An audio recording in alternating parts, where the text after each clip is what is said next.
All right. Welcome back to my Legally Blind journal. This is journal number 34, I believe. And yeah, so I wanted to talk a little bit about a really low tech solution to quite a few problems that at this point I pretty much do without even thinking about it. It's just second nature. And that is, um, you know, the backhand. Basically, in the curl of the fingers. So basically, what I mean by that is, whenever I'm trying to locate the distance to something, I don't just reach out, right? Because reaching out is not a good thing when your eyes lie to you, and they say that you're several inches away from something, but you're actually impacting it, or you're whatever. So when I reach out with my um, hand, my backhand, and that avoids the jamming of the phalanges there against stuff, and it avoids pinching them and things like that as well. Because a lot of times you can hit something with the back of your hand and not get it caught in something or whatnot, not pinch it, not do damage. Whereas if you had reached out with your fingers, the little fingers go into certain things and bad things happen. And something that I do now without a thought. Early on, I had to physically think about it. I was jamming my fingers and all this stuff, but I noticed, I was kind of thinking about this stuff, and I noticed the other day it's just not even a thought anymore, and I also mark things. And what I mean by that is, no, not like marking like a dog. What I do is, like, for instance, when I go to walk upstairs. When I first started, I was counting the stairs at the property, and that was, you know, not great. And of course, once I learned how to use my cane, I can navigate the stairs with a cane, no problem. However, it's not practical for me to carry the cane around my property, my house all the time, nor is it necessarily a need, as long as things don't change.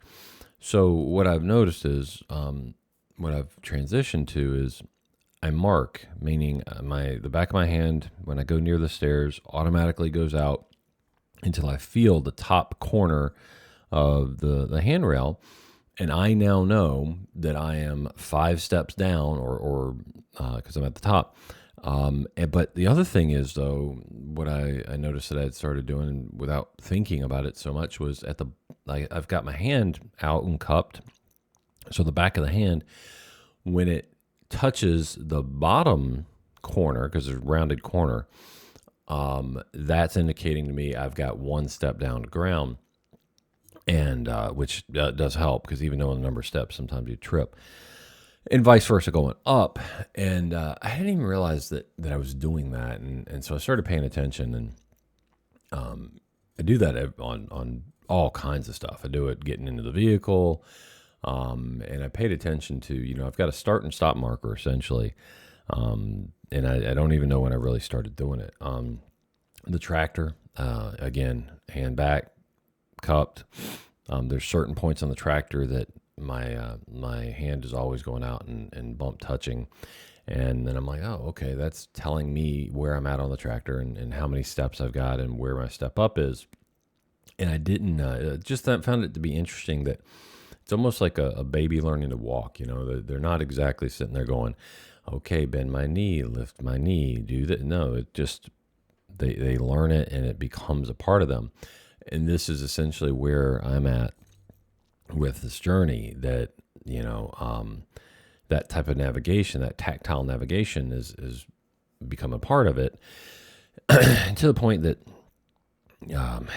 we were pulling up some stumps, and I've got a backhoe with a little ripper on the tractor, and I was walking around, and my wife was watching me, and we were talking, and but again, I'm trying to pay attention to what I'm doing that I may not be aware of. It was kind of one of my missions this week, and what I noticed was that when I was walking with my boot, I was doing a slide step, and every time I would hit a stump, a piece that I need to pull, that I wasn't able to see it, that my hand would also go out with a backhand to where the backhoe was on the tractor.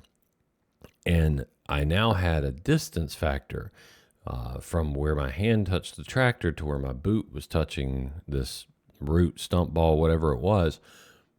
And then I would instinctively, or however you want to word it, self-trained, but walk around, get on there, and reach out and be pretty daggum close when I went down, because you can feel it with the backhoe, and then rip it out. And the other thing that I'd noticed with that is that the backhoe, I'm not really using my eyes as much by any means. They lie to me anyway. But you can feel the pressure. You can hear the engine RPM differences. You can hear the transmission strain. You can feel the shimmy of the tractor. So you can actually feel what you're into. Whereas my eyes might be telling me I'm not touching the stump, everything else in the environment is. And I've learned to kind of go, okay, eyes, thanks for your input. You can go sit in the corner. And I hadn't noticed how much I've been shifting from believing the eyes to going, thanks for the input, but I'm going to trust but verify. And now I'm going to go with my tactile, my auditory, all those other senses, and we'll leave you to last. And I'm not saying the eyes don't give any input. They do, but it's not trustworthy input. And so I just thought that was interesting.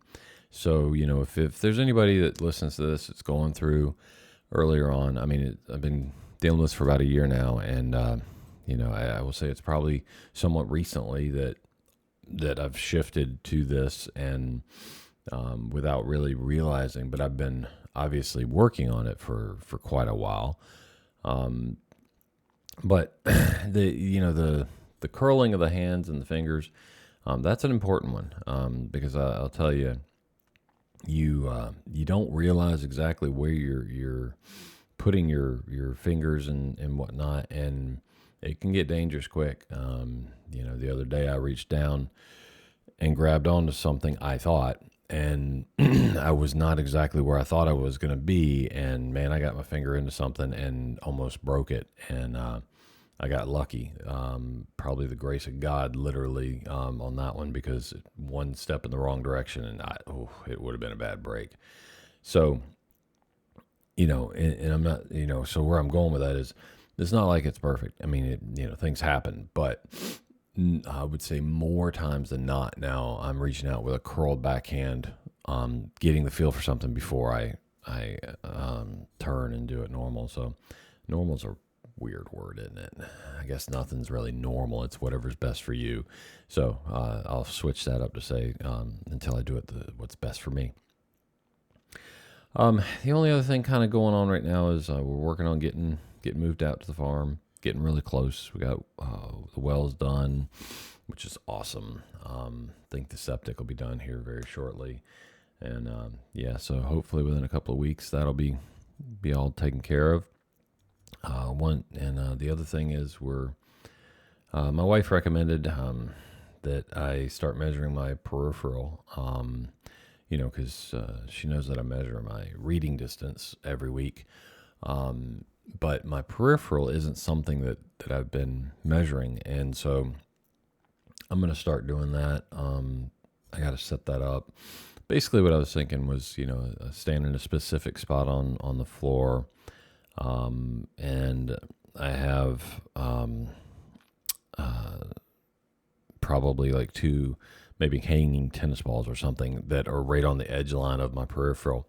And then so every week I stand on the same spot. I look at the same thing straight forward, the same spot that I put straight forward.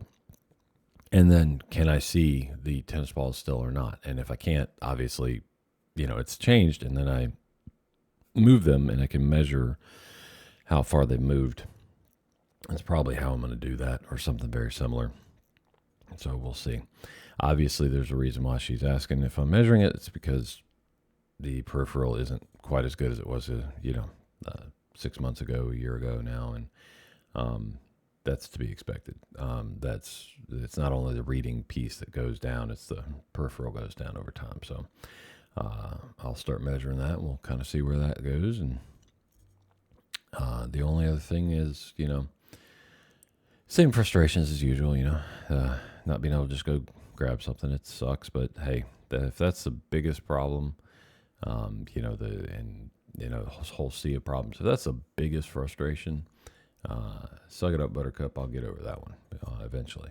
It might take a while, but eventually we'll get there.